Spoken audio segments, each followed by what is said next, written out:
जिज्ञासु मित्रों, बहुत बहुत अभिनंदन है आप सभी का दिव्य सृजन में।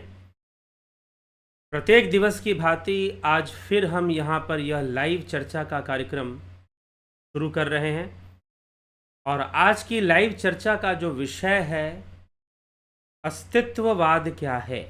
सत्व बड़ा या अस्तित्व, सत्व बड़ा है या अस्तित्व बड़ा है। लेकिन यह जो प्रश्न है कि सत्व और अस्तित्व में बड़ा कौन है, तो यह प्रश्न पाश्चात्य दर्शन में बहुत बड़ा प्रश्न है, लेकिन भारतीय दर्शन में यह बहुत बड़ा प्रश्न नहीं है। ये ध्यान रखिएगा। हमें ज्यादा महत्व सत्व को देना चाहिए या ज्यादा महत्व अस्तित्व को देना चाहिए। भारतीय दर्शन में सत्व को भी महत्व दिया गया है और अस्तित्व को भी महत्व दिया गया है, दोनों को महत्व दिया गया है। लेकिन पाश्चात्य दर्शन में एक लड़ाई है, एक झगड़ा है कि सत्व को महत्व दें कि अस्तित्व को महत्व दें। किसको महत्व दें? एसेंस का इंपॉर्टेंस ज्यादा है या एग्जिस्टेंस का इंपॉर्टेंस ज्यादा है? कौन ज्यादा इंपॉर्टेंट है, एसेंस या एग्जिस्टेंट, अस्तित्व? तो अस्तित्ववाद की विचारधारा पुरानी विचारधारा है, लेकिन इसका विकास आधुनिक युग में होता है। इसलिए पाश्चात्य दर्शन में, वेस्टर्न फिलॉसफी में, इसको पाश्चात्य दर्शन में इसका अध्ययन जो है वो एज ए कंटेम्पररी फिलॉसफी किया जाता है। एज ए कंटेम्पररी फिलॉसफी किया जाता है कि अस्तित्ववाद एक आधुनिक दर्शन के रूप में, समसामयिक दर्शन के रूप में स्वीकार किया जाता है। अब यह अस्तित्ववाद आता क्यों है, इसका विकास होता क्यों है? देखिए, कोई भी विचारधारा अगर विकसित होती है तो सिर्फ इसलिए विकसित नहीं होती है कि कोई उसका प्रचार कर रहा है, बल्कि इसलिए भी विकसित होती है कि समाज को उसकी आवश्यकता होती है। उस काल के लोगों की उसकी आवश्यकता होती है। अब हम देखिए, भारत में एक राष्ट्रवाद विकसित हुआ तो उसकी एक आवश्यकता थी। ऐसा नहीं कि कोई नेताजी आए और उनके नाम पर नहीं, साथ में लोगों को भी एक जरूरत थी। कोई नेताजी आए, उन्होंने कोई विचारधारा रखी, राष्ट्रवाद की विचारधारा रखी, या यहाँ के जो हिंदू धर्म का नाम लिया सना, अब हिंदू धर्म के लिए कितना काम किया कितना नहीं किया वो एक अलग बात है, लेकिन विचारधारा रखी एक नए ढंग से, वो लोगों की भी आवश्यकता थी।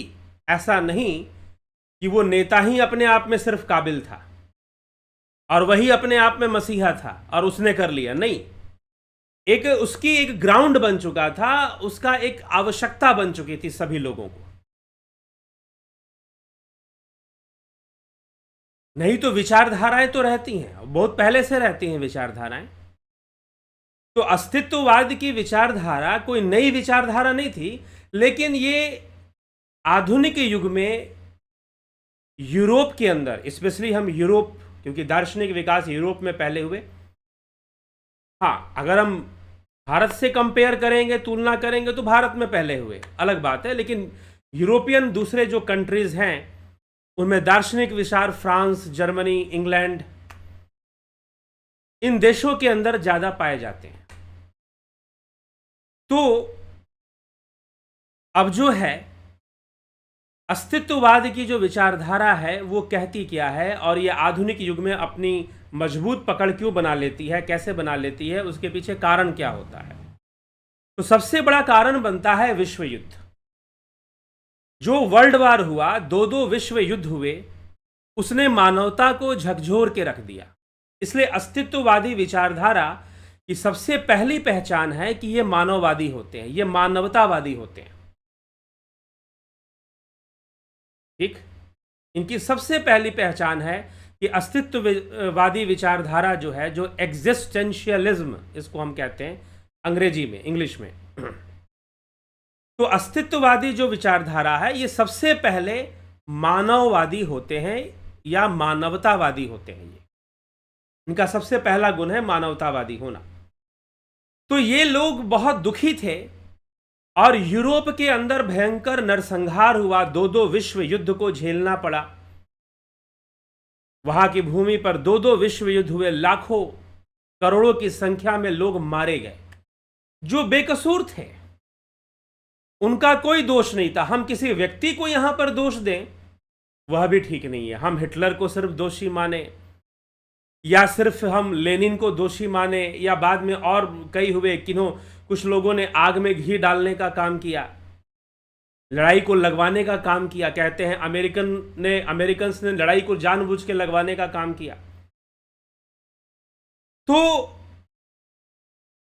बहुत नरसंहार हुआ, बहुत लोग मारे गए, और इस कारण से वहां के जो लोग थे, वहां के जो विचारक थे, उन लोगों ने वो पॉइंट्स जोड़ने शुरू किए कि ऐसा क्यों हुआ, मनुष्य की इतनी दयनीय स्थिति क्यों है, मानव की ऐसी दुर्दशा क्यों है, यह अत्याचार कब खत्म होगा, यह नरसंहार कब खत्म होगा। और इस उद्देश्य से नए विचार आने शुरू हुए, जिसमें कि अस्तित्ववादी विचारधारा को लोगों ने सबसे ज्यादा अपनाना शुरू कर दिया, इसको समझना शुरू कर दिया कि हमसे गलती हो रही है, वी आर मेकिंग मिस्टेक, हम गलती कर रहे हैं। Sometimes people don't want to hear the truth because they don't want their illusions destroyed. कई बार हम सत्य इसलिए नहीं सुनना चाहते क्योंकि हमने जो ख्याली पुलाव बना के रखा है वो खराब हो जाएगी, वो खराब हो जाएगी। और उसमें जो सबसे बड़ा ख्याली पुलाव था वो था रिलीजन। तो अस्तित्ववादी विचारधारा जो एग्जिस्टेंशलिस्ट फिलॉसफी है, इसके जो फादर कहे जाते हैं उन्हें कहा जाता है Kierkegaard. Kierkegaard was the father of modern existentialism. Kierkegaard एक नॉन क्रिश्चियन गॉड बिलीवर था। यूरोप के अंदर पहली बार एक ऐसी विचारधारा किर्केगार्ड ने लाई कि जरूरी नहीं है कि गॉड को मानने के लिए या गॉड में बिलीव करने के लिए आप क्रिश्चियन बनो। तो एग्जिस्टेंशलिस्ट फिलोसोफर्स जो थे, जो अस्तित्ववादी विचारक थे या दार्शनिक थे, वो नंबर 1 पर इनका जो विरोध था वो ईसाइयत से था, क्रिश्चियनिटी से था। चर्च से इनका सीधा विद्रोह था, चर्च के साथ ये सीधा विरोध करते थे। शायद भारत में भी चर्च का इतना विरोध नहीं हुआ होगा जितना कि यूरोप में हुआ। तो इनकी सीधी लड़ाई सबसे पहले क्रिश्चियनिटी से थी, और इनका एक फॉर्मूला था, कुछ इनके टैगलाइंस थे, फॉर्मूला था। क्या था? अगर तुलसीदास जी की भाषा में कहें तो गोस्वामी तुलसीदास जी क्या लिखते हैं? पराधीन सपने हूं सुख नाही। कि जो व्यक्ति दास है, जो व्यक्ति गुलाम है, उसके जीवन में कभी सुख नहीं रह सकता, वो कभी सुखी नहीं हो सकता। लेकिन साथ में ये भी मानते हैं कि दुनिया में सबसे ज्यादा जो संख्या है वो गुलामों की है। कैसे? कुछ विचारकों ने ऐसे भी बातें रखी कि सबसे ज्यादा संख्या गुलामों की है, स्लेव लोगों की संख्या सबसे ज्यादा है। स्लेव कौन नहीं है? जो जीनियस है। जो जीनियस है वो स्लेव नहीं है। मतलब जो बहुत बुद्धिजीवी है, जिसकी चेतना जागृत है, वो भला क्यों गुलाम बनेगा? उसे गुलाम बनने की आवश्यकता ही क्या है? लेकिन ज्यादातर जो संख्या है वो गुलाम लोगों की है। लेकिन उनकी जो गुलामी की परिभाषा है वो कोई अंग्रेजों की गुलामी है या वो गुलामी है, वो इस गुलामी की बात नहीं करते। वो हर तरह की गुलामी की बात करते हैं, चाहे राज्य की गुलामी हो, चाहे सामाजिक गुलामी हो, चाहे परंपराओं की गुलामी हो, चाहे रिलीजन, जिसको हम धर्म भी कहते हैं, रिलीजन क्रिश्चियनिटी की गुलामी हो। और इन सभी गुलामों में और सभी अत्याचारियों में एक जर्मन फिलोसोफर था नीत्शे, फ्रेडरिक नीत्शे। उसी का कोट मैंने अभी पढ़ा। उसने कहा कि दुनिया में जो सबसे अत्याचारी है, सबसे बड़ा अत्याचारी है, और जो सबको गुलाम बना के रखता है, और जो सबसे घटिया है, सबसे बड़ा हत्यारा भी है। वैसे तो फ्रेडरिक नीत्शे पहले यह कहता है कि जितने भी संसार में जीव हैं उनमें सबसे निकृष्ट कौन है। नीत्शे कहता है कि एक अस्तित्ववादी दार्शनिक नीत्शे कहता है कि जितने भी जीव हैं उनमें से सबसे घटिया और सबसे निकृष्ट मनुष्य है। यह मानव ही सबसे घटिया है और सबसे निकृष्ट है, क्योंकि यही लोगों को गुलाम बनाने की कोशिश करता है। और इससे भी ज्यादा इस मनुष्य का, इन निकृष्ट मानवों का जो सबसे बड़ा हत्यारा है, जो सबसे बड़ा हत्यारा है और सबसे घटिया भी है, वो अत्याचारी भी है, वो गॉड है। गॉड जो है वो सबसे बड़ा हत्यारा है। इसीलिए नीत्शे क्या कहता है, God is dead and we have killed the God. God is dead and we have killed the God, how shall we comfort our self, the murderers of all murderers. What was holiest and mightiest of all that the world has yet owned has bled to death under our knives. How will wipe this blood of us? What water is there for us to clean ourselves?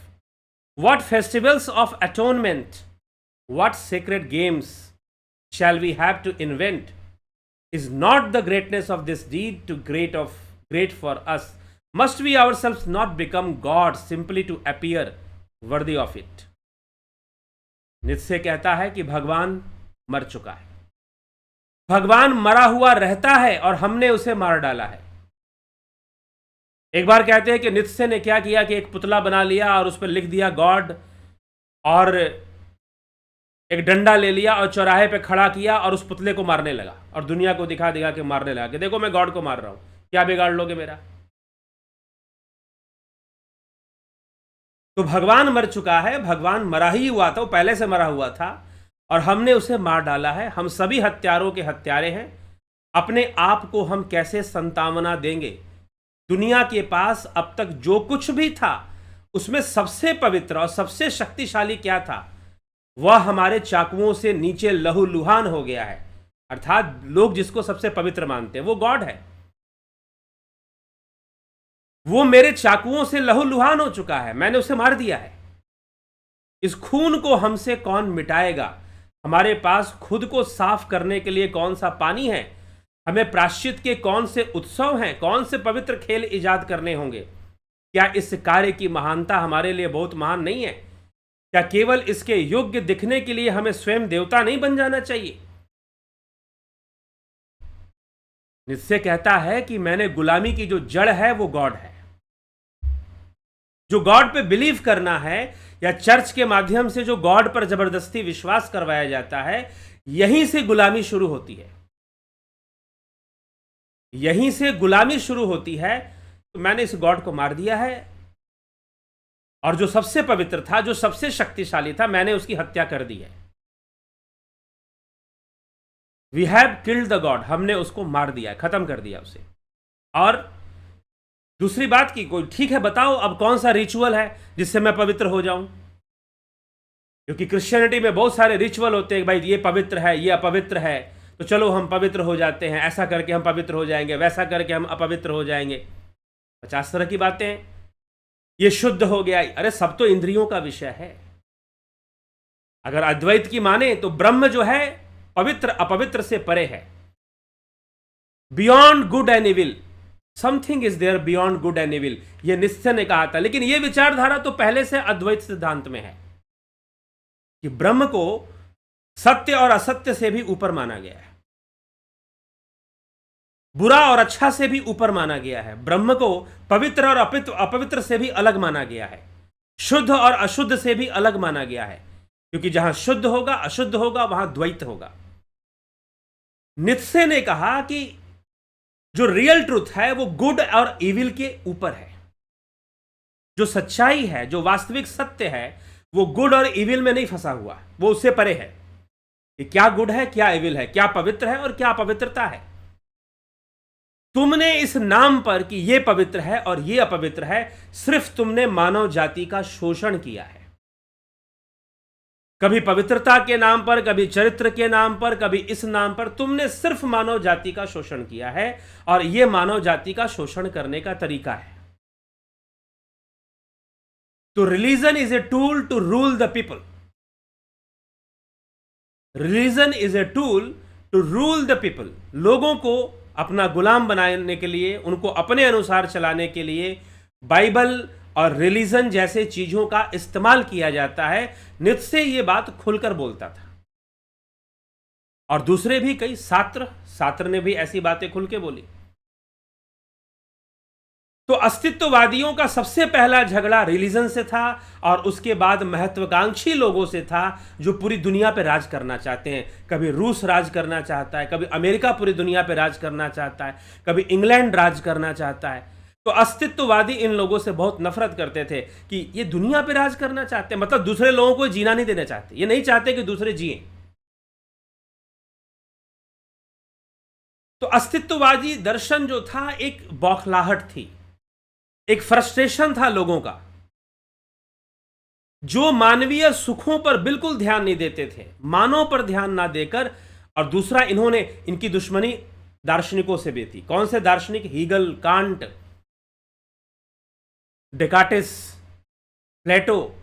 कि भाई इन्होंने बहुत ऊंची ऊंची बातें की, इन्होंने कभी मनुष्य के अस्तित्व पे बातें नहीं की, मनुष्य के कर्म पर बातें नहीं की, मनुष्य के सुखी जीवन पर बातें नहीं की। ये हमेशा एक एब्सोल्यूट ट्रूथ को ढूंढते हैं कि परम सत्य क्या है। इन्होंने अस्तित्व से ज्यादा सत्व को महत्व दिया, एसेंस को ज्यादा इंपॉर्टेंस दिया, और अस्तित्व को नकार दिया, जिससे कि मनुष्य जीवन कैसे अच्छे से जीना है इस पर ध्यान देना बंद कर दिया लोगों ने। हीगल के एब्सोल्यूट आइडिया को बहुत ज्यादा क्रिटिसाइज किया गया। नीत्शे सबसे बड़ा क्रिटिसाइजर था हीगल का। हालांकि मार्क्सवाद का सिद्धांत भी हीगल के सिद्धांत से निकलता है, क्योंकि अस्तित्ववादियों में कई प्रकार के लोग थे। वामपंथी भी थे, दक्षिणपंथी भी थे, नास्तिक भी थे, आस्तिक भी थे। अब किरकेगार्ड ने गॉड को माना, लेकिन नॉट अकॉर्डिंग टू क्रिश्चियनिटी। दूसरे अस्तित्ववादी ज्यादातर नास्तिक थे, चाहे सात्र हो, चाहे नीत्शे हो, और भी हैं। तो ज्यादातर इनमें किसी गॉड को नहीं मानते थे कि भाई गॉड नामक किसी सत्ता को मानने की आवश्यकता हमें नहीं है। एक और इनकी विशेषता थी कि ये विज्ञान के भी विरोधी थे। ये विज्ञान को किस बारे में विरोध करते थे? ये कहते थे कि विज्ञान ने अब मशीनी दुनिया पैदा कर दी है, मशीनों के डेवलपमेंट में हम लगे हुए हैं। जो मानवीय मूल्य हैं या जो मानव की जो भावनाएं हैं, उन पर फोकस ना कर हम मशीनों को डेवलप कर रहे हैं। और ये मशीनें, ये उद्योग, जो इंडस्ट्रियलिज्म है, जो उद्योगवाद जो शुरू हो गया था, जो औद्योगिक क्रांति आई थी यूरोप के अंदर नवजागरण में, उसमें मशीनें बहुत बनी, फैक्ट्रियां बहुत बनी, वहां लोगों को, मजदूरों को लगाया गया, गुलाम बनाया गया, उनका शोषण किया गया। अस्तित्ववादी इससे भी बड़े आहत थे, क्या कि नहीं, ये जो मशीनों की दुनिया विकसित हो रही है विज्ञान से, ये कहीं ना कहीं मानवता को खत्म कर रही है, मानव को मानव से दूर कर रही है। तो अस्तित्ववादियों ने सबसे ज्यादा विरोध रिलीजन का किया, ईसाइयत का किया, और उन परंपराओं का किया जिसमें समाज बंधा हुआ था। ये परंपरावादी नहीं होते। इन्होंने हर तरह की, सात्र ने तो जैसे इस बात की जिम्मेदारी ले ली कि जितने भी परंपराएं चल रही है मैं सबका विरोध करूंगा, और रिलीजन के नाम पर जो भी चल रहा था ट्रेडिशनल, उन सब का विरोध भी इन लोगों ने करना शुरू कर दिया। लेकिन फिर भी ये मानवतावादी थे, क्योंकि ये मानवीय सुखों की बात करते हैं।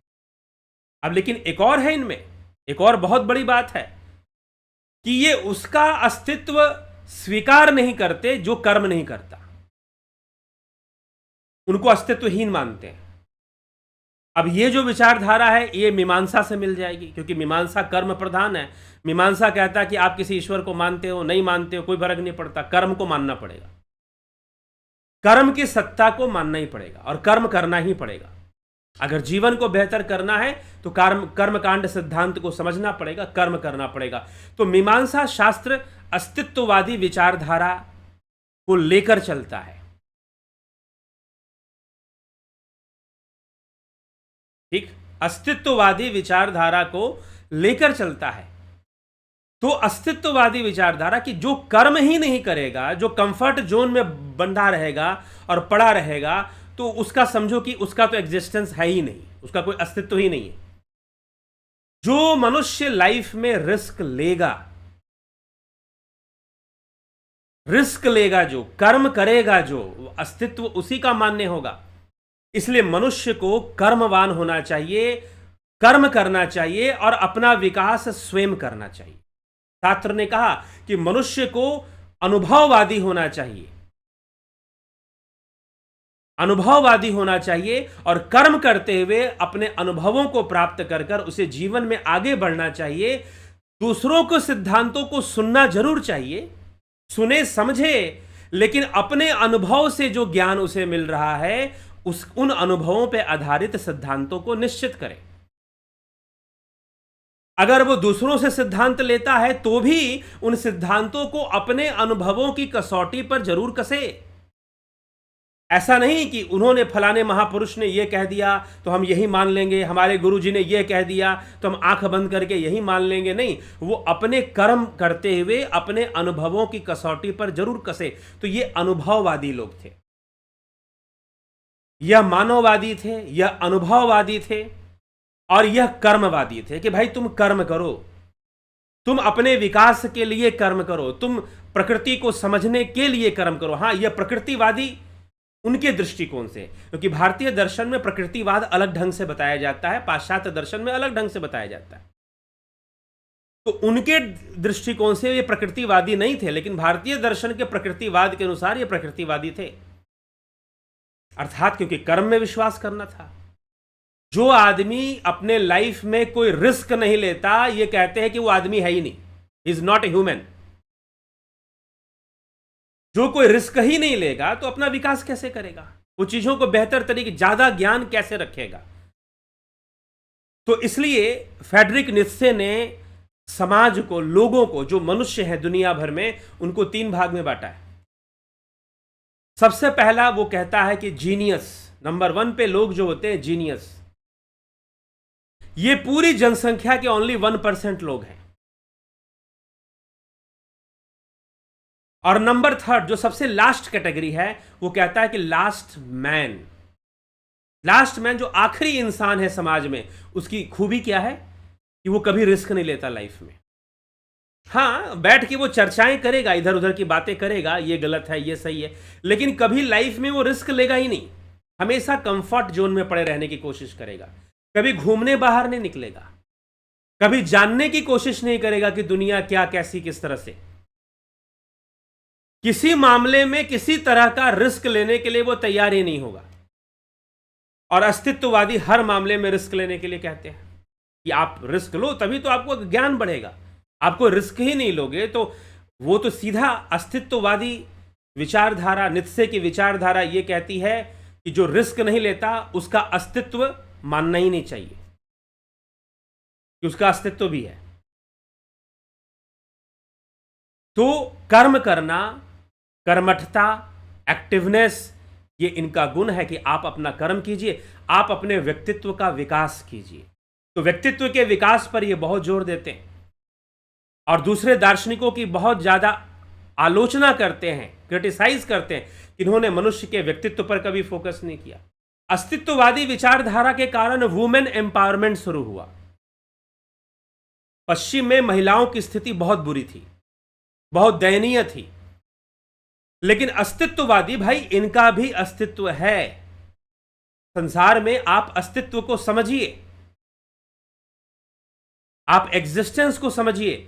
इसलिए वुमेन एम्पावरमेंट पर बहुत ध्यान दिया गया। वुमेन एम्पावरमेंट की जो बातें हैं, वुमेन एम्पावरमेंट की जो बातें हैं जो पाश्चात्य में आई, नहीं तो महिलाओं की स्थिति बहुत बुरी थी, बहुत बुरी थी। वो कोर्ट में उनकी गवाही तो किसी कंट्री में यूरोपियन कंट्री में बहुत लंबे समय तक कोर्ट में गवाही महिलाओं की नहीं ली जाती थी और भी बहुत बुरी स्थिति थी। लेकिन जो अस्तित्ववादी, जो एग्जिस्टेंशियलिज्म आया, इन्होंने वुमेन एम्पावरमेंट को शुरू किया, मनुष्य के व्यक्तित्व के विकास पर ध्यान दिया, जो निजी जरूरत थी उनके सुख भोग पर ध्यान दिया। परंपराओं की गुलामी से मुक्ति का प्रदर्शन करने के लिए सार्त्र ने कभी विवाह नहीं किया, लेकिन उसकी पत्नी थी, एक तरह से उसने लिव इन रिलेशनशिप में वो सारा जीवन रहा और दोनों एक दूसरे के प्रति उसने एक ऐसे जीवन को प्रस्तुत किया कि देखो हमने विवाह नहीं किया, हमने ईसाइयत के अनुसार विवाह नहीं किया, लेकिन हम दोनों एक दूसरे के प्रति ईमानदार हैं और एक दूसरे के प्रति हमारा समर्पण है, कमिटमेंट है। तो वो सारी चीजें उसने कहा कि ऐसे भी हम रह सकते हैं। हाँ ठीक है, इससे गलत संदेश भी जाता है, वो एक अलग बात है, लेकिन कहने का उद्देश्य था कि वो परंपराएं जो मनुष्य को गुलाम बना रही हैं, मनुष्य को परवश कर रही हैं, उन परंपराओं को खत्म कर देना चाहिए। पराधीन सपनेहु सुख नहीं। ठीक, तो पराधीन जो है वो चाहे परंपराओं का गुलाम हो, समाज का गुलाम, मनुष्य कई प्रकार से गुलाम बनता है। ये नहीं कि अंग्रेजों ने गुलाम बनाना है, वो यहां पर अंग्रेजों की गुलाम की बात नहीं करे, वो मनुष्य की गुलामी की बात कर रहे हैं कई तरीके से। जी हां, अस्तित्ववादी यह भी मानते हैं कि मनुष्य प्रकृति का भी गुलाम है। अस्तित्ववादी यह भी मानते हैं कि मनुष्य इंद्रियों का भी गुलाम है। अभी आप, इसीलिए अस्तित्ववादी विचारधारा के जो विचारक थे, ऐसा नहीं कि उनकी जो बातें थी वो कोई लिमिट में उन्होंने बात बोल के चले गए, नहीं, उसका एक विस्तार मिलता है। वो इंद्रियों की गुलामी से भी बचने की बात करते हैं कि आप कुछ ऐसा करो कि इंद्रियों की गुलामी से बाहर निकलो। इसकी भी बात नित्शे ने की है और इसी आधार पर फ्रेडरिक नित्शे ने सुपरमैन की बात की है कि मनुष्य जो है वो सुपरमैन बन सकता है। कैसे सुपरमैन बन सकता है और सुपरमैन क्या होता है? तो जब वो, क्योंकि गुलामी के बंधन उसे तोड़ने हैं, समाज का गुलामी, ये गॉड की गुलामी, और गॉड की गुलामी तो सबसे पहले, गॉड की गुलामी को खत्म करने के लिए फ्रेडरिक नित्शे ने कहा कि we have killed the God, मैंने भगवान को मार दिया, खत्म कर दिया उसे। ठीक है, अंत में नित्शे क्या बोलता है कि मनुष्य को अपने इंद्रियों की गुलामी से भी बाहर निकलना है, लेकिन उसके पहले वो ये स्वीकार करता है कि मनुष्य को उसके जो सुख हैं उसे भोगने भी चाहिए। तो इसीलिए मुख्य जो इनके पॉइंट्स कहे जाते हैं, किन किन बातों को महत्व देते हैं, एक व्यक्ति की भावना, एक सिंगल, एक जो पार्ट, एक इंडिविजुअल है, उसकी भावना को ये महत्व देते हैं। क्षणवादी जीवन दर्शन को ये समझाते हैं कि जीवन क्षणिक है, जो भी सुख मिल रहा है वो सब क्षणिक है। और नास्तिकता, ये इनकी प्रमुखता है कि भाई नो गॉड, क्योंकि गॉड आपको गुलाम बना रहा है। विज्ञान का विरोध, मशीनी दुनिया को पैदा करके ये मानवता का हनन कर रहे हैं। पूर्ण स्वच्छंदता, मनुष्य को सीखने दो, उसे रिस्क लेने दो लाइफ में, वो रिस्क लेगा, सीखेगा, जानेगा, अपना विकास करेगा। उन्मुक्त भोग, उसे उन्मुक्त भोग करने दो, लेकिन उन्मुक्त भोग करने के बाद दुखवार एवं पीड़ा, दुख और पीड़ा, इसको भी उसे समझ लेना चाहिए। मृत्यु का वर्ण 8 पॉइंट है, जैसे पतंजलि के अष्टांग योग था ना, वैसे अस्तित्ववादियों के ये 8 पॉइंट हैं कि आप व्यक्ति की भावना को महत्व दीजिए, एक इंडिविजुअल को इंपॉर्टेंस दीजिए और क्षणवादी जीवन को समझिए। और कोई गॉड वॉड नहीं, सारे कर्म आपको करने हैं। जैसे मीमांसा कहती है कि अगर कोई गॉड, अगर कोई ईश्वर है, कोई ऊपर वाला भगवान है भी, तो कर्म के सिद्धांत में वो कुछ नहीं कर सकता। इसलिए अवतारी पुरुष भी आते हैं तो कर्म बंधन लेकर ही आते हैं। इसलिए रामचरितमानस काहू न कोई सुख दुख करदाता, निज कृत कर्म भोग सब भ्राता। राम जी के लिए भी कह दिया गया कि काहू न कोई सुख दुख करदाता, सब अपने अपने कर्मों से ही चल रहा है भाई, प्रकृति में जो आएगा। हाँ ठीक है, जो अवतारी है वो जानकार है, वो इस रहस्य को जानते हैं, इसलिए उनके अंदर ज्ञानी भोगे ज्ञान से, अज्ञानी भोगे रोए, यही फर्क होता है। तो व्यक्ति की भावना, क्षणवादी जीवन दर्शन, नास्तिकता, विज्ञान का विरोध, पूर्ण स्वच्छंदता, उन्मुक्त भोग करो, लेकिन ध्यान रखो कि जीवन में दुख भी होता है, भोग करोगे तो रोग भी आते हैं। अस्तित्ववादी इसको मानते हैं। उन्मुक्त भोग करो, लेकिन पीड़ा को भी स्वीकार करो, और अंत में मृत्यु का भी वरण करो। मृत्यु से भागो मत, मृत्यु का भी वरण करो। कहते हैं कि सात्र को नोबेल अवार्ड देने की कोशिश की गई। आज लोग कहते हैं ना, इनको नोबेल अवार्ड मिला, उनको नोबेल अवार्ड मिला। सात्र ने अपने पैर की ठोकर पर नोबेल अवार्ड को ठुकरा दिया था। अस्तित्ववादी दार्शनिक कहा कि ये पूंजीपति, वामपंथी और सब ये मिलकर जो दुनिया को लूटना चाहते हैं और दुनिया पर शासन करना चाहते हैं, मनुष्य की स्वतंत्रता उससे छीनना चाहते हैं, उसे जीने नहीं देना चाहते हैं, मैं इन लोगों के हाथ से कभी अवार्ड नहीं लूंगा। और सात्र ने नोबेल अवार्ड भी ठुकरा दिया था। तो ये अस्तित्ववादी विचारधारा ये कहती है कि मानव का विकास होना चाहिए, बी प्रैक्टिकल। भारतीय दर्शन में ये विचारधारा उतनी महत्व इसलिए नहीं रखती है क्योंकि भारतीय दर्शन खुद व्यवहारिक है, खुद ही प्रैक्टिकल है। कैसे प्रैक्टिकल है? पाश्चात्य दर्शन व्यवहारिक नहीं था और भारतीय दर्शन व्यवहारिक था। किसी अगले एपिसोड में, किसी अगले व्याख्यान में हम इस पर चर्चा करेंगे, कोशिश करेंगे कल ही चर्चा करें। लेकिन ये अस्तित्ववादी विचारधारा जो है, ये इस तरह की विचारधारा पश्चिम में, यूरोप के अंदर, इसके जो बड़े बड़े दार्शनिक, किर्केगार्ड, नीत्शे, सात्र और भी हैं, सबका नाम मुझे अभी अचानक से स्मरण नहीं हो रहा, कुछ कुछ नाम याद आ रहा है। तो बाद में कुछ लिंग्विस्टिक फिलोसोफर्स भी हुए, विटजिनस्टाइन हुआ, बर्कले हुआ, ठीक है, रसेल, बर्कले नहीं रसेल हुआ। तो जो है इस तरह से कई दूसरे दार्शनिक भी हुए। तो इन अस्तित्ववादियों ने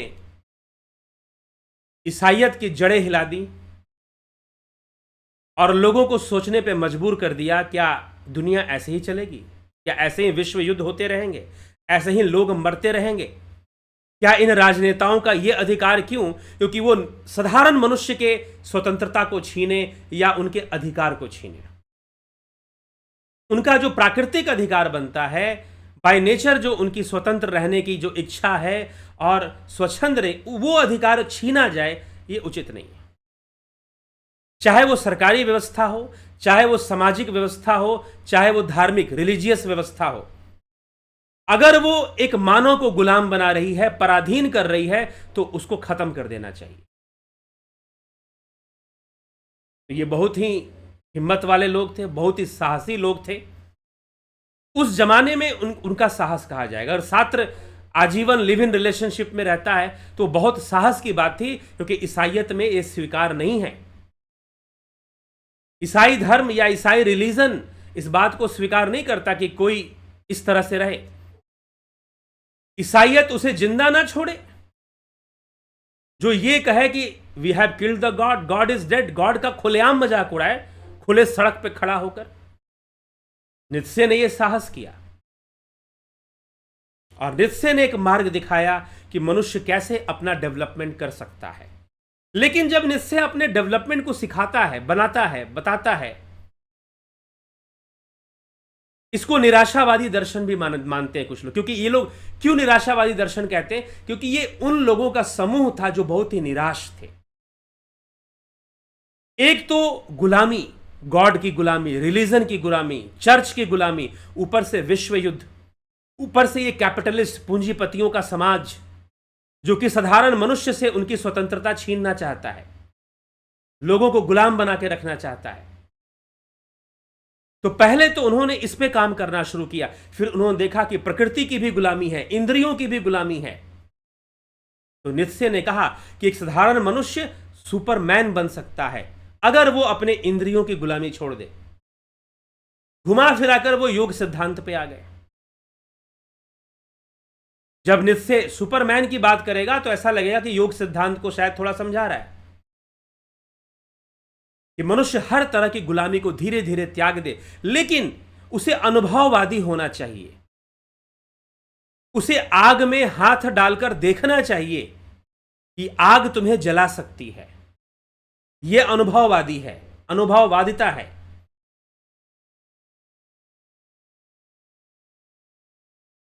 अगर लोग कहते हैं कि आग में हाथ डालोगे तो जल जाएगा, उन्होंने कह दिया और तुमने मान लिया, नहीं, ऐसा नहीं होना चाहिए।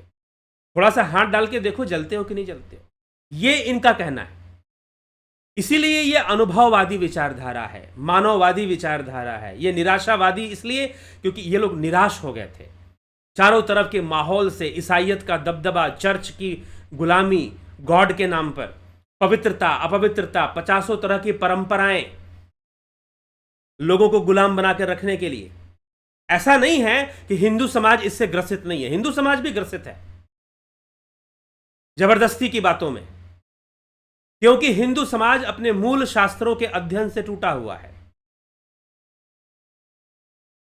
मूल अध्ययन से वो टूटा हुआ है, उसे पता ही नहीं है कि हमारा मूल शास्त्र हमारे क्या कहते हैं। अभी वो अटका हुआ है भगवान को समझने में। तो इसलिए हम चर्चा करेंगे इस पर, सनातन धर्म की व्यवहारिकता क्या है और कैसे इसको प्रैक्टिकल, पाश्चात्य दार्शनिकों ने भी भारतीय दर्शन को प्रैक्टिकल फिलॉसफी माना है। क्यों माना है प्रैक्टिकल, उसको भी हम समझने की कोशिश करेंगे। तो अस्तित्ववाद कहता है कि अस्तित्व को पहले ध्यान दो, एसेंस क्या है, ब्रह्म क्या है, वो एब्सोल्यूट ट्रुथ क्या है, उस पर फोकस करने के बजाय अस्तित्व पर ध्यान दो। अगर आप इस बात को समझना चाहते हैं, भारतीय दर्शन के परिप्रेक्ष्य में मेरी एक उपन्यास है जो कि नवंबर के महीने में पब्लिश हो जाएगी, प्रकाशित हो जाएगी, उसकी हार्ड कॉपी आ जाएगी। आप उसकी हार्ड कॉपी खरीदना चाहें तो अवश्य खरीद सकते हैं। कैसे खरीदना है, कैसे आपको प्राप्त होगा, मैं आगे बताऊंगा आपको। लेकिन वो कहानी है कि बौद्ध संप्रदाय का पतन क्यों हुआ। एक ही कारण था, ये ज्यादा आदर्शवादी हो गए।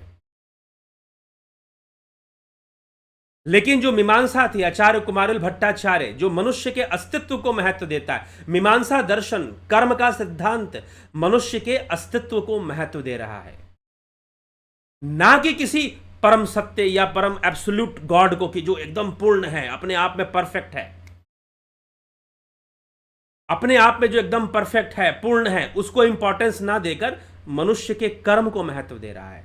उन्होंने जब आचार्य कुमारिल भट्ट ने बौद्ध आचार्यों को शास्त्रार्थ में पराजित किया। क्यों पराजित किया? इसी बात पर पराजित किया कि आप मनुष्य के कर्म को बिल्कुल ध्यान नहीं दे रहे, उसके जीवन पे बिल्कुल ध्यान नहीं दे रहे, आप शून्य को समझाने में लगे हैं। आप सीधा बड़े बड़े आदर्शों में फंसे हुए हैं, लेकिन मानव जीवन कैसे चल रहा है? वो कर्म से चल रहा है। तो कर्म का सिद्धांत, अस्तित्ववाद,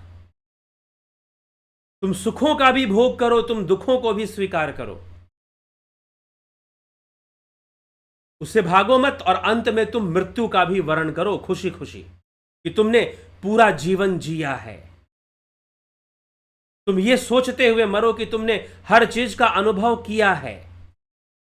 अस्तित्ववादियों का यह कहना था, you have experience lot of things. हां, लेकिन एक्सपीरियंस करने में वो एक कंडीशन ये भी लगाते हैं कि तुम्हें यह अधिकार नहीं है कि तुम दूसरों को पराधीन करो या दूसरों की स्वतंत्रता छीनो। यह अधिकार तुमको अस्तित्ववाद नहीं देता।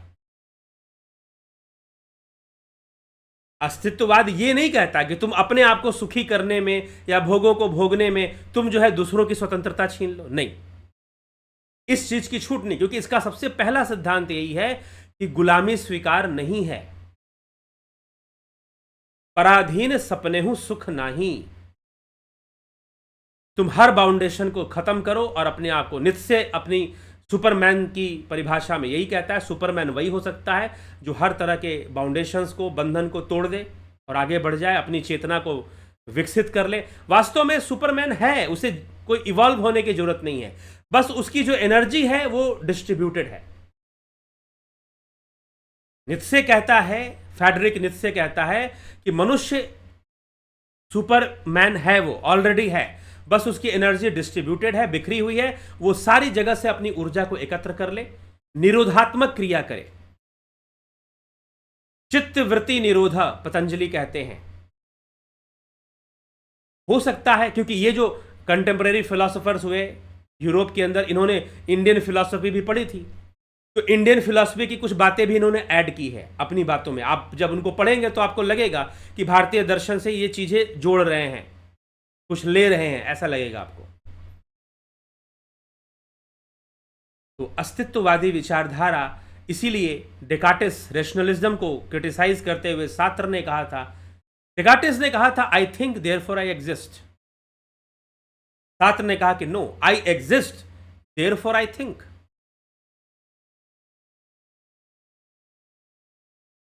सार्त्र ने कहा कि आप परम सत्य की बात करते हो, आप गॉड की बात करते हो। अरे भाई, गॉड का डिस्कशन कब करोगे? जब तुम्हारा अस्तित्व है। हम सब यहां बातें कर रहे हैं, मैं बोल रहा हूं और आप सुन रहे हैं।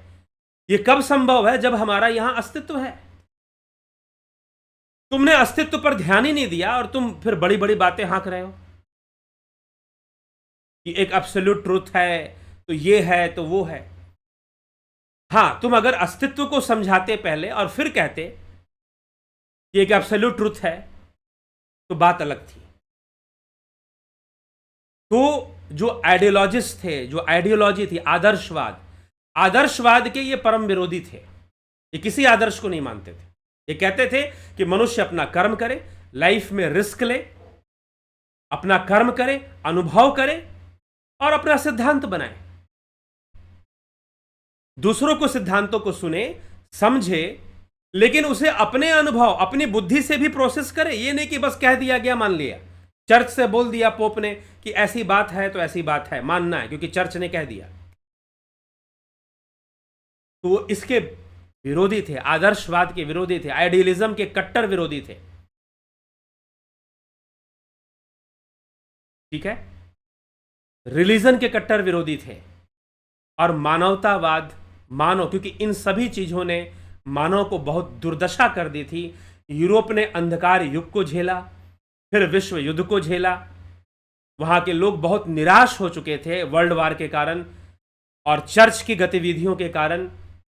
क्या कर लिया, मतलब इतने सारे लोग मर गए, मारे गए, गॉड ने क्या कर लिया? क्यों नहीं गॉड ने बचा लिया? कई तरह के लोगों से सवाल किए गए और लोग सोचते थे कि हाँ भाई, गॉड ने तो कुछ भी नहीं किया। ना तो गॉड ने किया, ना जीसस आया बचाने के लिए, ना जीसस क्राइस्ट बचाने आया, ना गॉड बचाने आया। इसीलिए ये कहते हैं डेवलप योर सेल्फ, अपनी जिम्मेदारी लीजिए और लाइफ में रिस्क लीजिए। जो रिस्क नहीं लेता उसका एग्जिस्टेंस ये मानते ही नहीं, वो है ही नहीं भैया। वो जीवन जीने उसे आता ही नहीं है और ना वो जीवन जीना चाहता है सही से। तो ये अस्तित्ववादी विचारधारा है। हाँ ठीक है, अस्तित्ववादी के नेगेटिव इंपैक्ट भी हैं। लोग स्वेच्छाचारी हो जाते हैं, लेकिन एक बात जरूर है कि जो अस्तित्ववाद को पूरी तरह से समझता है वो समझ जाएगा कि किसी को गुलाम बनाने की बात नहीं करता, कि दूसरों की पराधीनता ले लो। ये कहते हैं कि आप अगर किसी से प्रेम करते हैं और वो आपसे प्रेम नहीं करता है तो आप उससे हट जाइए, क्योंकि अगर आप उस पर अपना प्रेम थोपेंगे तो आप उसे गुलाम बनाने की कोशिश करेंगे। हाँ ठीक है, आप व्यक्त कीजिए। नित्से ने किसी लड़की को, जब वो कॉलेज लाइफ में था, तो कहते हैं कि उसने किसी लड़की को प्रपोज किया, लेकिन वो लड़की नहीं मानी, उसने छोड़ दिया, उसने आजीवन विवाह नहीं किया, आजीवन एकांकी जीवन ही बिता दिया, उसने विवाह ना किया। और उसने कहा कि मैं प्रेम तब मानूंगा, संबंध तब मानूंगा जब मैंने अपना व्यक्त कर दिया और जब वो खुद मेरे पास आ जाए, तब, नहीं तो नहीं। क्योंकि अगर मैं ऐसा करता हूं तो मैं उसकी स्वतंत्रता को छीनने की कोशिश कर रहा हूं, जो कि अस्तित्ववाद के विरुद्ध है। आप किसी की स्वतंत्रता छीने, यह उचित नहीं है। अस्तित्ववाद में इसका विरोध किया गया। तो ये कुल मिलाकर अस्तित्ववादी विचारधारा, कई एंगल से जब हम इसको समझेंगे तो लगेगा कि बात तो ये सही कह रहे हैं, इनका डायरेक्शन कोई गलत नहीं है। ठीक है, इनकी दिशा कोई गलत नहीं है, बात सही है, अस्तित्व पर ध्यान, और इसके कारण कई अच्छी चीजें हुई। लेकिन कईयों ने इसको गलत ढंग से समझा, स्वेच्छाचारी बनने की कोशिश की लोगों ने, क्योंकि सब बातें कहते हैं। ये कहते हैं संसार के सुख भी भोगो, दुख भी भोगो, अंत में मृत्यु का वर्ण भी करो, खुशी खुशी वर्ण करो मृत्यु का। तो इस तरह की बातें हैं अस्तित्ववाद की, जो कि बहुत बाद में चलकर कंटेम्प्रेरी फिलॉसफी का अंग बनता है, और क्रिश्चियनिटी के अगेंस्ट ये लोग जाकर ईसाइयत का बहुत बड़ा विरोध करते हैं, और फिर जो है और भी कई विचारधारा का, वैज्ञानिक जो औद्योगिक क्रांति आ रही थी उसका भी विरोध करते हैं, कैपिटलिज्म का भी विरोध करते हैं। वो हर विचारधारा का विरोध करते हैं जो मनुष्य की निजी स्वतंत्रता को छीनना चाहता है। हर विचार, यहां तक कि एक व्यक्ति अपनी बात किसी पर थोपे तो वो भी गलत मानते कि नहीं, किसी पर थोपो मत। नीत्शे सारा जीवन अविवाहित रह गया, लेकिन जिस लड़की से वो प्रेम करता था उसे एक बार उसने कहा, उसने मना किया, उसने थोपना बंद कर दिया। तो एक सच्चा अस्तित्ववादी कैसा हो सकता है? तो नीत्शे को बड़ा ही अलग ढंग से देखा जाता है। तो कई नकारात्मक बातें भी हैं उसके बारे में। हिटलर का गुरु भी कहा जाता है उसे। तो इस तरह की कई बातें हैं। सार्त्र, जिसने नोबेल अवार्ड को भी ठुकरा दिया जब उसे नोबेल अवार्ड दिया जा रहा था, तो इस तरह के लोग थे ये। और एक क्रांति, वाकई में इन्होंने यूरोप के पश्चिम में एक क्रांति लाई, एक खुलापन, उससे एक खुलापन का माहौल भी बनना शुरू हुआ। कुछ चीज़ें गलत भी शुरू हुई, अस्तित्ववाद के नाम पर गलत चीज़ों को भी प्रमोट मिला, लेकिन फिर भी मानव समाज पहले से बेहतर हुआ। मानव समाज पहले से बेहतर हुआ। महिलाओं का सशक्तिकरण शुरू हो गया। बहुत सारे प्रतिबंध जो महिलाओं पर लगे थे उनमें छूट मिलनी शुरू हो गई। वुमेन एम्पावरमेंट शुरू हुआ। पशुओं के ऊपर भी ध्यान दिया गया और मनुष्य की चेतना को जागृत करने की कोशिश की गई, उसकी विचारधारा को विकसित करने की कोशिश की गई। और जो सबसे खतरनाक मनुष्य बताया, 3 प्रकार के मनुष्य बताए, जीनियस, लास्ट मैन और स्लेव। नीत्शे ने कहा कि ये जीनियस लोग तो बस 1% होते हैं, और जो लास्ट मैन है उनकी संख्या है, और उनसे भी ज़्यादा स्लेव लोग जो हैं उनकी सबसे बड़ी संख्या होती है। और ये सबसे खतरनाक, इन तीनों में सबसे खतरनाक ये स्लेव है, क्योंकि खुद गुलाम रहता है और दूसरों से ये चाहता है, इच्छा करता है, अपेक्षा रखता है कि दूसरे भी गुलाम बने।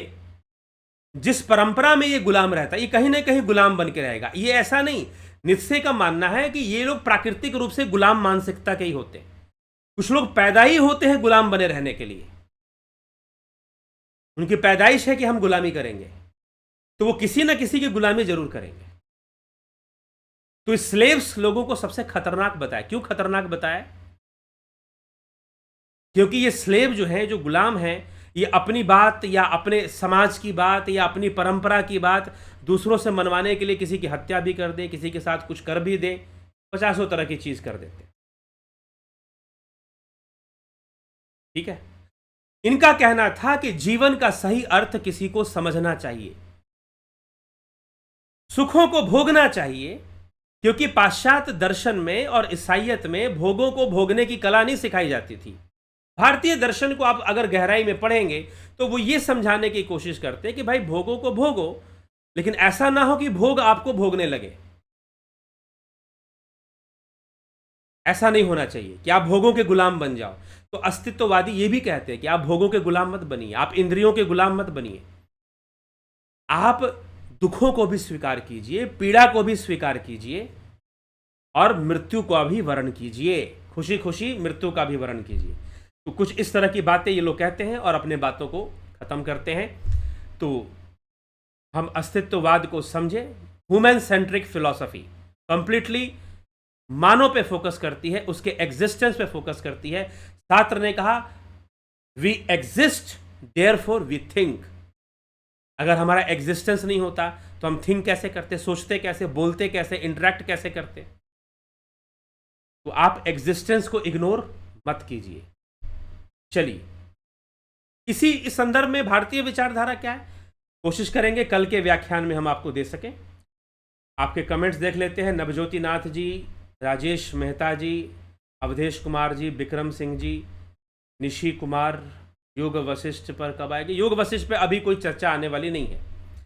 योगेश खैरनर, हसमुख कुंड, निशी कुमार, शिव तो योगेश्वर थे, समाधि में लीन रहते पर फिर भी ये तो पुराणों की कहानी है, किसी शिव सूत्र में ऐसा नहीं लिखा गया है। खुशी सिंह, उपनिषदों में लिखित श्लोक वेद में भी मिले जाएंगे? बिल्कुल मिलेंगे। कमलेश खैरनर, पारजी जी, कुंवर जी, एके त्यागी, संतोष कुमार, चितरंजन बरुआ, संतोष गुप्ता जी, शेखर शर्मा, गोविंद प्रसाद नीमा, रतन सिंह, जगत नारायण, विष्णुचंद्र मौर्य जी, मनोज सैन, अमन कक्कर जी, सविता नायक, विमला साहा जी, एके भट्ट, अजय जोहराम, रामविलास जी, घनश्याम सरोदे, सतीश मास्टर, नवीन सिमवाल, दिनेश भाई डाभी, खिम सुनार, डरसा राम जी, नवीन सिमवाल जी, खिम सुनार, श्वेता राय सिन्हा जी, बहुत अभिनंदन है आपका। प्रभुदत्त शर्मा, प्रणाम गुरु जी, बहुत धन्यवाद। पलकधारी, राजभर जी, अमन, गुमाना राम, भीखू कुछाडिया, उषा श्रीवास्तव, नरेंद्र माकोड़े, बलवंत सिंह गोहिल, सिद्धांत भोईटे। क्या प्रारब्ध का मतलब सब पूर्व निर्धारित है? ये प्रारब्ध का मतलब आपके संचित कर्मों का फल। काशीनाथ, किशोर वैद्य, ईशा, ह्यूमन सेंट्रिक ही अस्तित्ववादी हैं क्या? जी हाँ, अस्तित्ववाद is a human centric philosophy. Chandrakala Yadav, Birendra Yadav, धन्यवाद भारत।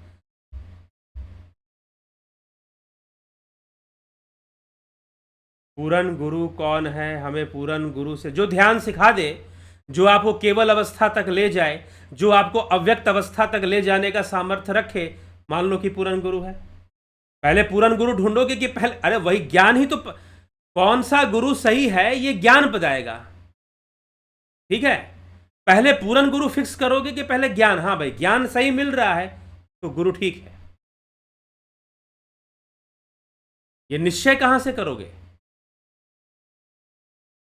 ठीक, तो अब पूरन गुरु की, अब मैंने सुना है कुछ पूरन गुरु लोग ब्रह्म ज्ञान दे देते हैं। अब पता नहीं वो ज्ञान ब्रह्म ज्ञान है भी कि नहीं है, तो पहले अब शास्त्र बताएगा कि वास्तव में ब्रह्म ज्ञान क्या है, व्हाट इज ब्रह्म ज्ञान। ठीक, ब्रह्म और आत्मा का एकत्व बोध, विवेक चूड़ामणि पढ़ लो ना, आदि गुरु की वाणी क्या कहती है, या मांडुक्य उपनिषद क्या कह रहा है ब्रह्म ज्ञान के विषय में, मांडुक्य कारिका क्या कह रही है। अगर उस परिभाषा के अनुसार ब्रह्म ज्ञान नहीं मिला तो ब्रह्म ज्ञान नहीं मिला। वो ढोंगी हैं जो आपको कह रहे हैं कि ब्रह्म ज्ञान दे दिया। ठीक है, तो इसको समझे। क्या आप पूर्ण गुरु है? ये मैं क्यों बोलूंगा? ये काम मेरा नहीं है कि मैं कहूं कि मैं पूर्ण गुरु हूं, आ जाओ मेरे पास, मैं ये हूं, मैं वो हूं। क्यों बोलूं मैं? मुझे जो पता है मैं वो दे रहा हूं, दैट्स ऑल। आपको जो चाहिए आप ले लो। ठीक है, ये आप पर निर्भर करता है। ये पूर्ण गुरु और ये सतगुरु, अब जो है भगवान दत्तात्रेय, इसी को कहते हैं भगवान दत्तात्रेय ने गणिका को भी गुरु माना, तो शिक्षा ले ली उनसे। इसलिए भारतीय दर्शन का हिसाब किताब बिल्कुल अलग हो जाता है। मच्छिंद्र नाथ ने विवाह कर लिया, उनके शिष्यों ने जज करना शुरू कर दिया, अरे इन्होंने तो विवाह कर लिया, इनका तो पतन हो गया। एक इस्लामी कोई संत थे बुल्ले शाह के गुरु,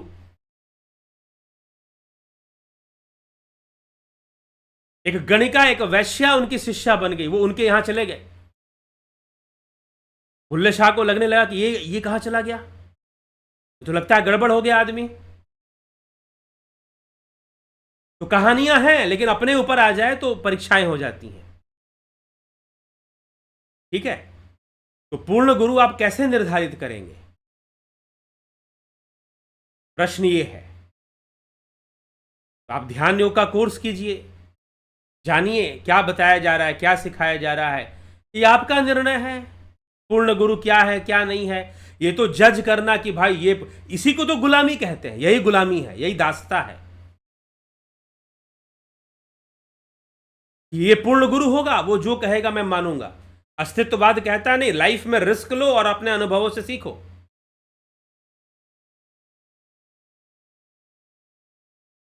आज इसी पे चर्चा हो रही थी।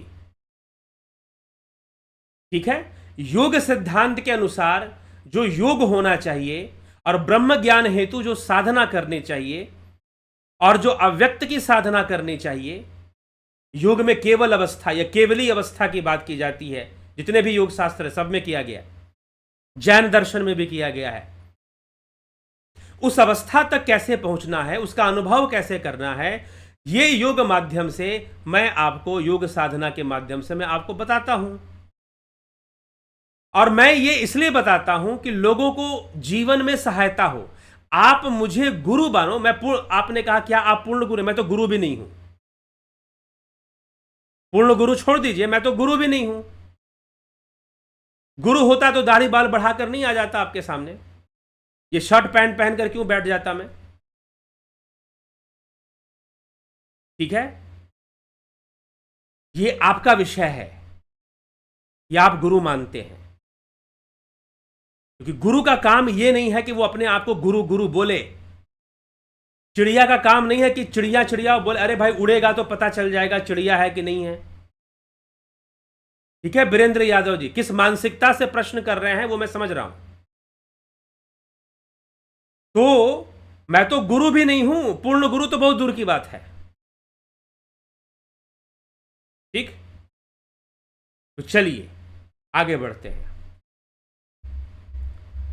डीजी संदूर जी, अंतःकरण चतुष्टय से परे साक्षी रूप में अगर रहेगा तो ही उसे कर्म फल टाइम स्पेस के चक्र से छुटकारा कब मिलेगा? जी हाँ, बात सही है कि जब वो चित्तवृत्ति निरोध कर कर उससे परे जाएगा तभी कर्म फल से, नहीं तो संसार में तो कर्म फल का सिद्धांत उसके ऊपर काम करेगा। प्रियंका माते जी, अमन जी, हरिओम तत्सत। प्रियंका माते जी, डीजी संदूर, कर्म के सिद्धांत में बंद, जब तक वह चित्त वृत्ति से ऊपर ना हो जाए, चित्त का लय ना हो जाए, तीनों गुण की सम अवस्था को प्राप्त ना कर ले, रजोगुण तमोगुण सतोगुण तीनों गुण की सम अवस्था को प्राप्त ना कर ले, तब तक वो बंधन से मुक्त नहीं होगा। करण पासी जी, जय श्री राम। ज्ञान आनंद जी, जीव चेतन है क्योंकि उसमें मन बुद्धि चित्त अहंकार प्रकट होता है, फिर ब्रह्म की चेतनता का क्या स्वरूप है? ब्रह्म शुद्ध चेतन है। जीव की चेतनता उस ब्रह्म की चेतनता पर ही निर्भर है, लेकिन यह बंधन में है। प्योर कॉन्शियसनेस, ठीक है, उसके साथ अहंकार नहीं जुड़ा, चित्त नहीं जुड़ा, कर्म नहीं जुड़ा।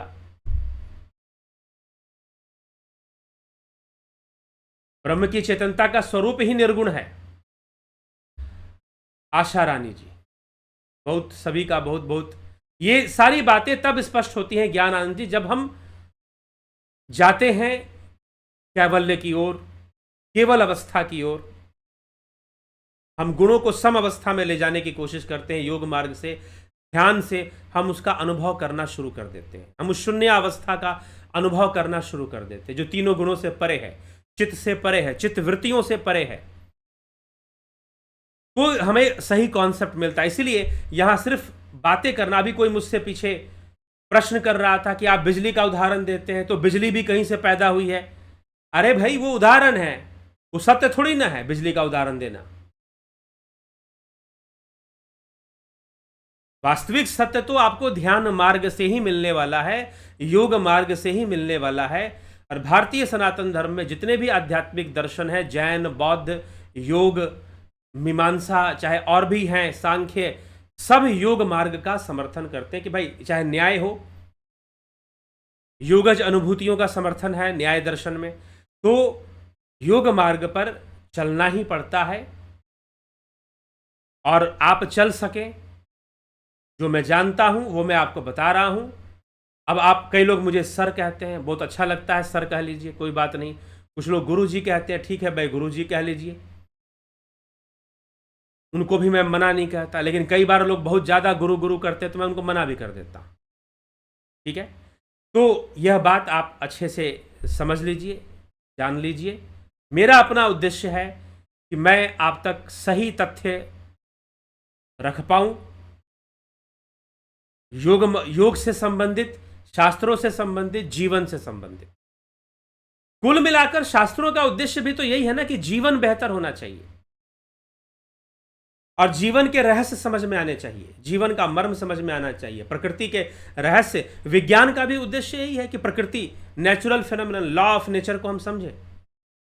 ये प्रकृति हमारे ऊपर कैसे काम कर रही है, हमारे सुख दे रही है, कभी दुख दे रही है, हम उसमें उलझे हुए हैं, हम फंसे हुए हैं, हम गुलामी से जीवन जी रहे हैं। अभी हमने अस्तित्ववाद की चर्चा की, उसमें भी वही बात समझाने की कोशिश की जा रही है।